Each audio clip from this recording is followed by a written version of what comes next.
any criticism on the policies of Israel is hampered and made impossible by a terrible trick and crime of Israeli propaganda. The wrong sort of Jew, self-hating Jew. I was called that for the first time when I was 19 years old at university. I abhor the way this definition that I drafted to assist data collection is being used to suppress free speech. That was not the purpose that it was designed for. And if we're going to say, okay, that's fine, it used to be Israel, it should be Israel again, it's no big deal, then what do we tell all the Indians in America? Israel knew ahead of time, because Egypt warned, that this attack was going to occur. So Nova is suing Israel, the IDF, strategic removal of just terrorists. So some startling numbers to come out today. 1% of the Palestinians in Gaza have been killed. That is the equivalent of 3 million Americans. 87% of Palestinians in Gaza have been displaced.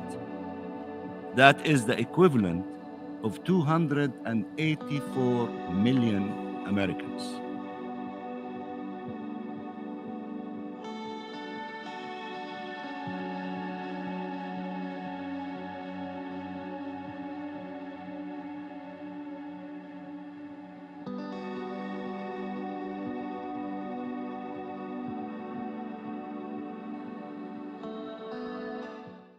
The UN has met to have a debate on the situation in Gaza.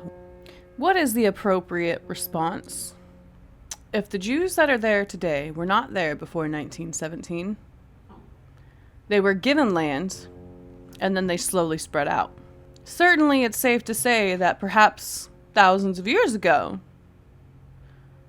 Jews, or rather more accurately Hebrews, Israelites, once lived there. It is also quite accurate to say that there were people here in America before we got here. We were also told not to expand west and continue taking land away from those people. By Britain, by the way. Shockingly, while we were trying to fight for our independence. America, we were actually fighting against Britain, and Britain did not want us to keep going west because that land didn't belong to us. Weird. Cool. So we did it anyway. So let me ask you something. If it's acceptable to say that because people lived here thousands of years ago that we are genetically descendant from, if that's even accurate, then is it now okay to go into this land that is now has a complete population of people who are nowhere near attached? They're thousands of years separated from the ancestors that did anything. Is it okay to go in that land and say, this land was ours from the beginning, we're going to take it back? And if we're going to say, okay, that's fine, it used to be Israel, it should be Israel again, it's no big deal, then what do we tell all the Indians in America? Would it not be also fair to say, hey guys, just so you know, if Israel can get away with it, y'all should just rise up. Every single white person, the ones you can't seem to kill, just push them all into this tiny little box. Don't give them any food or water. Put a border around them, a fence around them, with security and military all around them. No food, no water. So much so that even the animals, the zoo, we can't even let the animals live. The lions, the monkeys, all these beautiful creatures, some of which endangered, we don't care.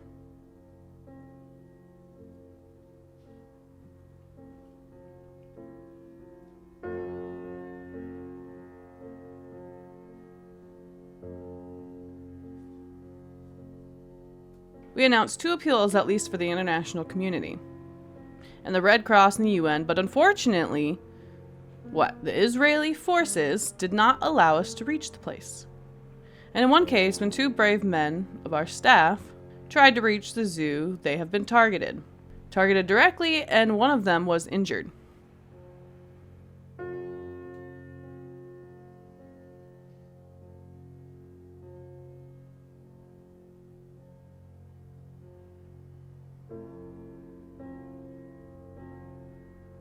If you go back to my American History episode 4 video, it will show you exactly what's going on there. They pushed them from here all the way down to Rafah. They kept telling everybody to go to Rafah, go down towards Egypt, but then they won't let them out. And then they bombed the hospital in Rafah. That is a war crime. So Israel is saying because of October 7th, which we'll get into soon, that is their excuse for everything they've done in Gaza, and their only goal is to get rid of Hamas. But strategic elimination of a terrorist group has to be done with the consideration of the civilians that are around it. And there are limits to how much civilian damage there should be, which is why people are going after Israel for genocide. Because there are actual laws that limit how many people should be dying while you attempt to eliminate terrorists and free hostages. Which, by the way, they haven't eliminated the terrorists and they haven't freed the hostages. In fact, they've killed some. Even on October 7th, there was friendly fire. Don't believe me? Well, ask the people who were running the festival. The Nova Festival was the one that they attacked on October 7th. That wasn't intentional. That wasn't the plan. And the plan was also not that the festival would be happening that day. It was supposed to happen the 2 days prior, but 2 days before this attack, they decided to extend the Nova Festival to Saturday.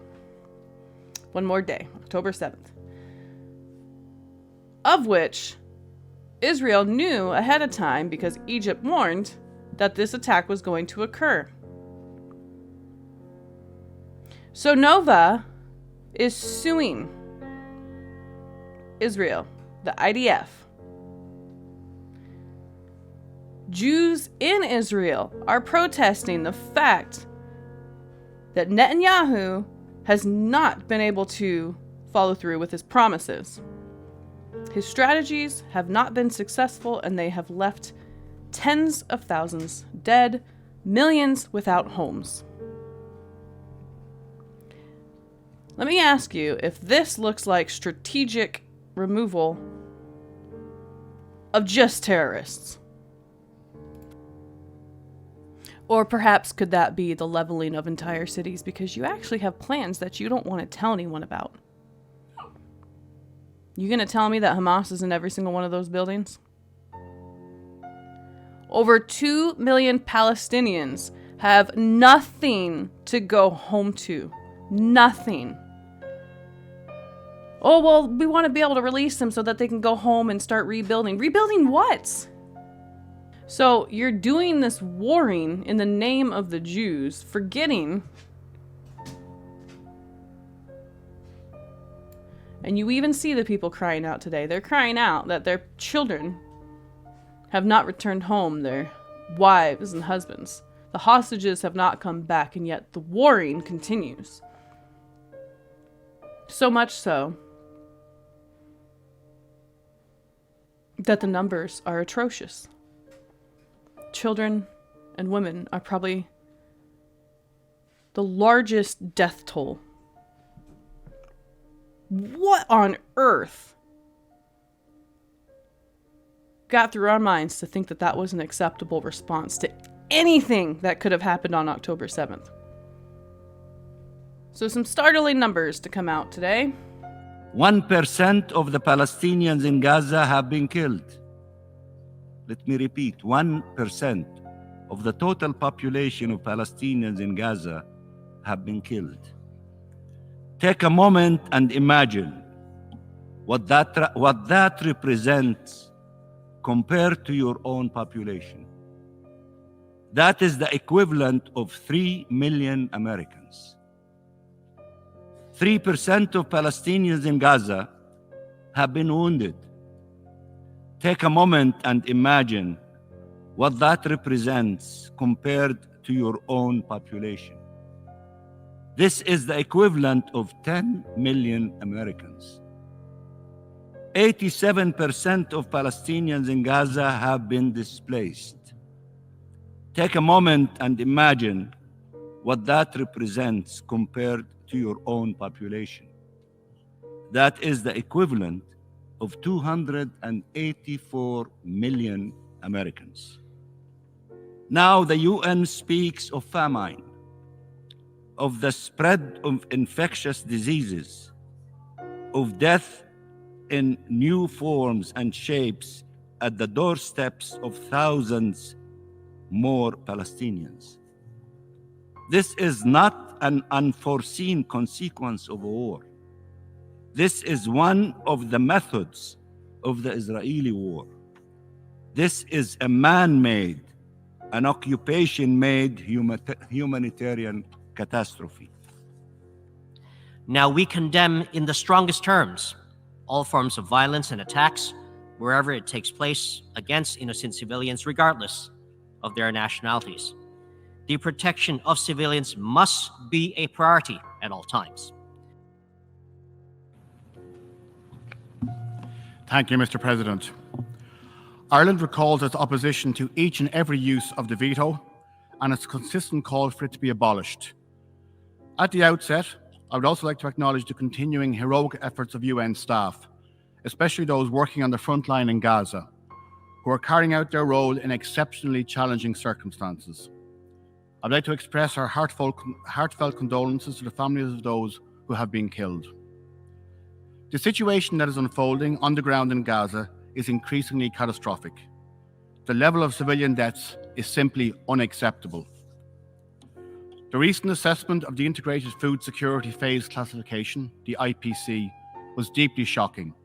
It found that 100% of people in Gaza are estimated to be acutely food insecure, while a quarter of its population faces catastrophic hunger and starvation. Ireland is increasingly concerned that the use of heavy munitions with a wide blast area cannot be limited to military objectives located in heavily populated urban centres, and is therefore indiscriminate. Their use in these circumstances inevitably leads to the extensive destruction of nearby civilian property and loss of civilian life. The use of these munitions must cease. And those numbers? The representative from Israel steps up. And his excuse is the events on October 7th. And he sits there the entire time saying, how could you sit here and be concerned about offering food and water to the people who attacked us on October 7th? United States and Israel have chosen to withhold humanitarian support. They will not let people go through without being checked, and most of which gets sent back. People are starving and dying. Over 2 million people. That had nothing to do with the attacks on October 7th. But because they are in the lands that the Hamas are in, they should not be fed. It's not our fault Hamas is using them as a human shield. Okay, human shield, you bomb entire cities. People are sitting down to eat their food, to hang out with their family, had no clue that you were going to come in here and bomb entire city blocks all at once because of Hamas. Is that how we deal with things? Really? We just forget about the fact that there are civilians in this world and, oh well, it's war, there's going to be some losses, right? Over 9,000 children, that's acceptable to you? Really? Everybody wants the hostages from October 7th to be freed. Nobody is claiming that that's acceptable. Nobody's claiming that any of the deaths that occurred on October 7th were acceptable. But it's not anti-Semitism to say that your response to that, to kill tens of thousands of people, and then to suggest that all Palestinians should be moved to Sinai, out of Palestine, so that what, you can take the land? They want them gone. It's ethnic cleansing. Let's be real. Let's be honest, please. Let's not sit here and excuse the deaths of tens of thousands of people and the displacement of millions. And say, oh, it's Hamas. No. Every single human being in Gaza is not Hamas. That is ridiculous, but we've destroyed the lives of every single human being in Gaza and killed quite a few of them. This man is putting on a show, a propaganda attempt that thankfully is not working. Check this out.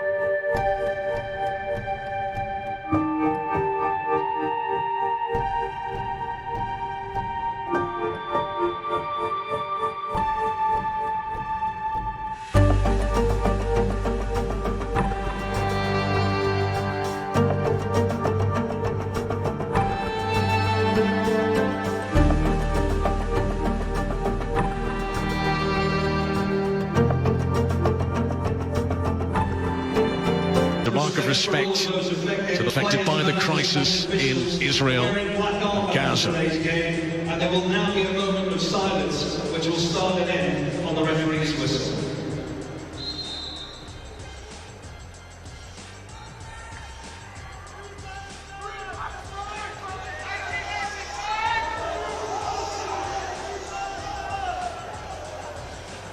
For God's sake, save Gaza.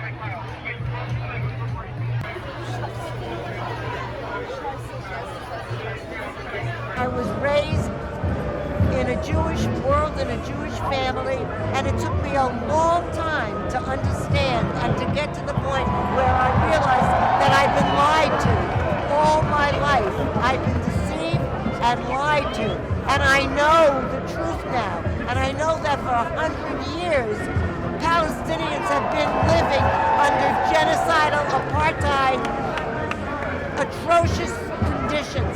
And they are human beings, and they deserve freedom and justice and equality. Ceasefire! Ceasefire now! Ceasefire now!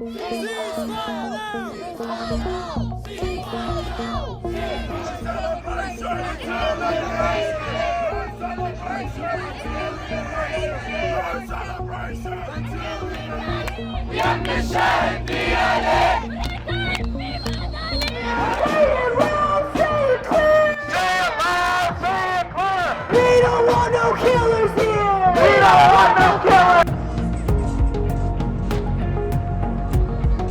أنا بتمنى أرجع لركام منزلي في عام 2024 يعني أحط لي خيمة أقعد في المكان.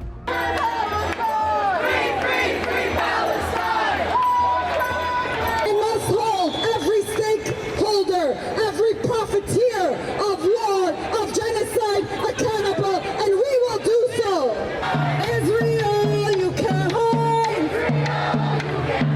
We told you we're genocide.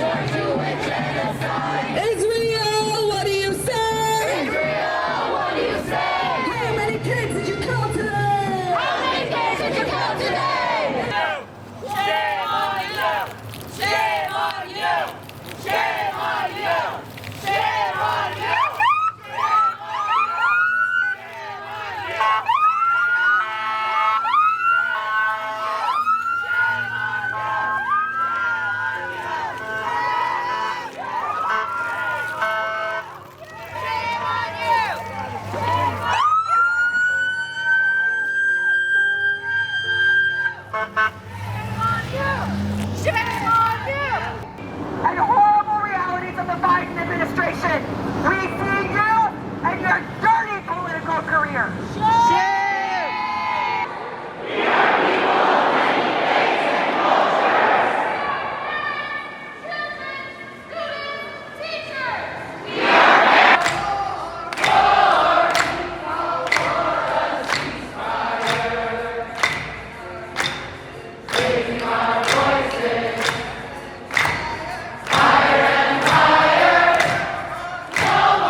Palestinians and their supporters shut down a portion of DeSable Lakeshore Drive today. Chicago police say protesters in cars waving flags and posters stopped on the drive between Addison and Belmont, grinding traffic to a halt. They also protested in front of the Chicago home of U.S. Senator Dick Durbin because of his support for Israel in its war against Hamas. Away from there, a group protesting the war in Gaza blocked Rose Parade floats as they entered the intersection of Lake and Colorado. The group holding signs that said, "Ceasefire now" and "Freedom and Justice for Palestine." In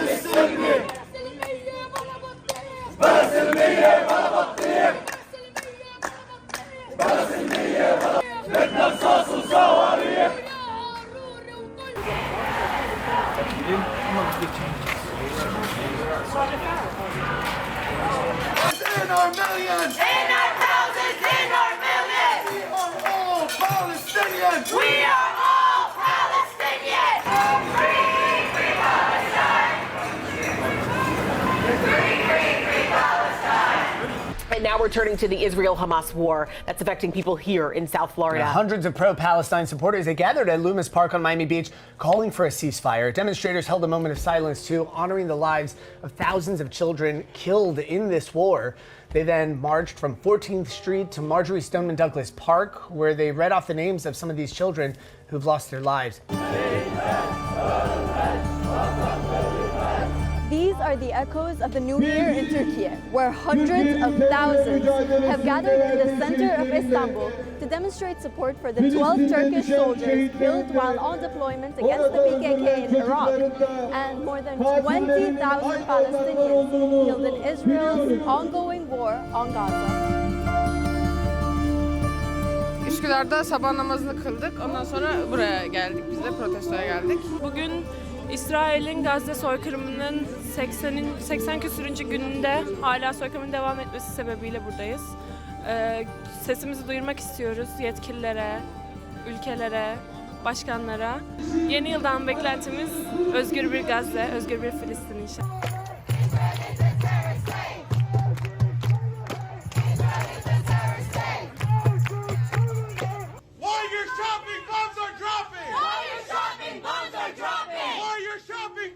Dropping! All your shopping bombs are dropping! 20,000 dead in Gaza!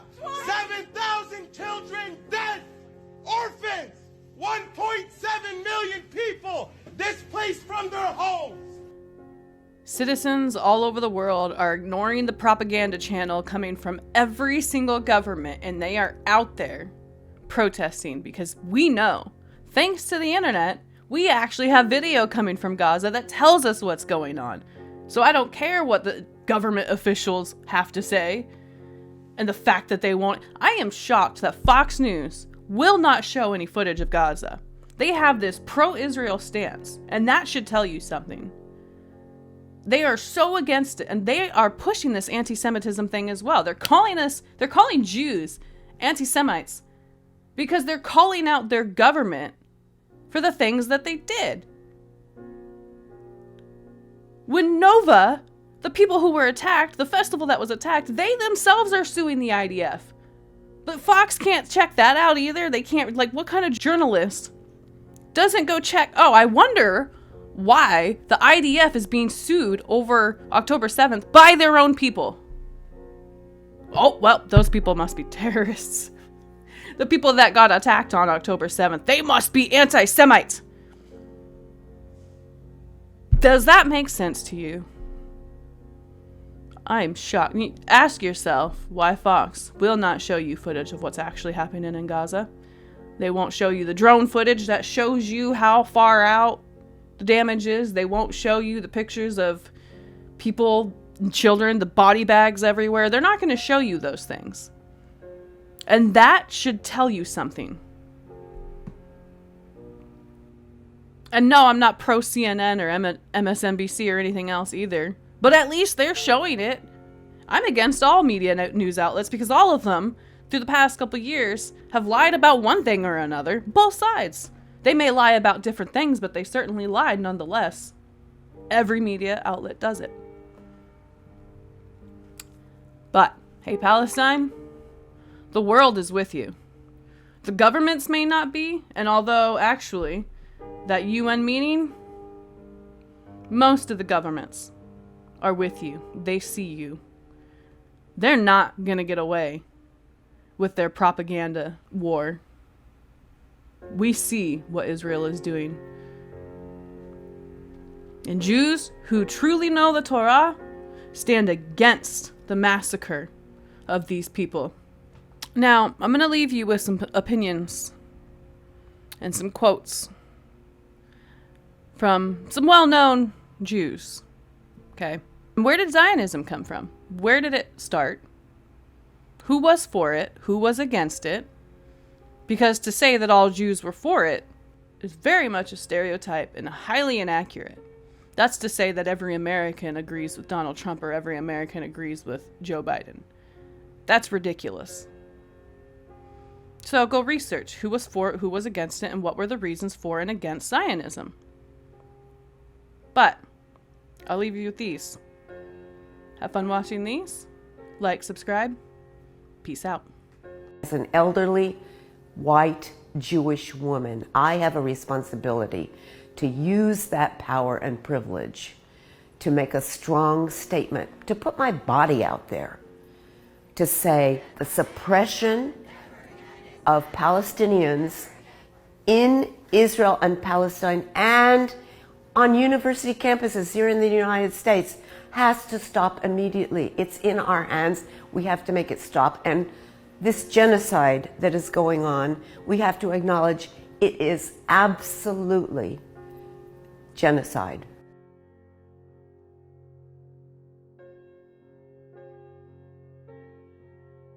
The right to live in freedom! The right to live in freedom! Fire now! Stop! Listen to what people are telling you, especially the young people and lots of Jews. To this day, and in the midst of the worst genocide since the European Holocaust against Jews and others, I am shocked as a political scientist, as a Jew, as a feminist, by the power of the politics of fear, because the forces of the United States government and the Israeli government are so dug in to their aims, which are to preserve their access to oil and gas. I'm just going to say that. We'll be disentangling this for the rest of our lives. The wrong sort of Jew, self-hating Jew. I was called that for the first time when I was 19 years old at university, where I made a speech in defense of a pro-Palestinian motion. And it was in the Jewish Telegraph. And they front-paged it. This self-hating Jew, she must hate herself when she looks in the mirror. I was 19 years old. And people were shouting at us, capos, capos. You're called traitor Jews, capos. Capo was a Jewish inmate of a concentration camp who collaborated with the authorities. We're talking people who collaborated in annihilation of their own people. So it's a pretty bad thing to be called. And it's Jews calling other Jews. Not nice. One of the biggest problems we face is the treatment of our community as if it was just one monolithic block. This is the typical trope of all forms of racism. The Jewish community is not one undifferentiated thing. Its opinions vary, just like every other section of the community. And we find it deeply disturbing that the whole community is treated as one. A lot of us are anti-Zionist, and people need to realise that going back generations, Zionism was not the creed followed by all Jews, far from it. The fact that people with that history should identify with the oppressed in every setting seems self-evident to us. And that's where our support for justice for Palestinians comes in. We are identifying with the oppressed. And for anybody to suggest that it is the Israeli state which represents the oppressed in that conflict is pretty short-sighted and misguided. One of the most ludicrous allegations against Jeremy Corbyn was that he exhibited anti-Semitism in chairing a meeting in 2010 in Portcullis House, where the main speaker was a Holocaust survivor from the Netherlands called Hayo Meir. I was at that meeting, and what Hayo did was to put on a screen comparisons between the treatment of Palestinians in the occupied territories and the treatment of Jews in areas occupied by the Nazis. And there were uncanny and very unnerving similarities between the way these two communities were treated by the occupying powers in each case. I saw in Auschwitz that if a dominant group wants to dehumanize others, so as the Nazis wanted to dehumanize me, these dominant group must first be dehumanized in a way themselves by diminishing their empathy due to propaganda and indoctrination in order to be able to be as cruel as some were. Okay, but the same holds nowadays for Israel. What was horrifying about that meeting was that there were a bunch of really intolerant, bigoted, aggressive, bullying, pro-Israel campaigners in that room who shouted "Hi-O down." They are harassing and intimidating an 80-plus-year-old Holocaust survivor. The meeting was pretty well destroyed by them, to be honest. Any criticism on the policies of Israel is hampered and made impossible by a terrible trick and crime of Israeli propaganda, that any criticism on the politics of Israel comes out is induced by anti-Semitic feelings. One of the most important Jewish academics who has spoken on this and been ignored is actually the American academic Kenneth Stern, who wrote the original document upon which the IHRA definition is based. And he has said on a number of occasions, in writing, in letters to Congress in the States, I abhor the way this definition that I drafted to assist data collection is being used to suppress free speech. That was not the purpose that it was designed for. I abhor the way it is being deployed in universities to prevent people who have a certain view about Palestine and Israel from expressing it. There should be no question that Israel and Palestine, as contentious as that is, should be an ideal subject for getting students to think about how do you deal with the competing narratives and competing histories, how do you look at identity, how do you look at the equities and so forth, rather than just feed them into, if something said about Israel that's anti-Zionist, that's anti-Semitism, that ends the matter. It should be the beginning of the questions, not the end of it. We look back at the history of oppression and pogroms that my grandparents had to flee, came to this country, settling into a host community where you know that you are not treated as equal, or you're treated as weird and odd and you have a funny accent. Just to become part of that and to join in the resistance against fascist movements, Cable Street, trade unionism. So many Jews were active in the trade union movement, still are. So many Jews were active, going back to South Africa again, who supported the ANC. Looking at the civil rights movement in America, where so many Jews were on the front line. So that is our tradition. That's why we've adopted that slogan about being with the oppressed and never with the oppressor. Because there are great Jewish traditions that we should be hanging on to, not this lining up with the establishment, helping to destroy a movement for justice and peace and decency. We've got the planet to save, you know, we've got freedom of expression to fight for, and we've got Palestinian rights to fight for, so let's get on with it.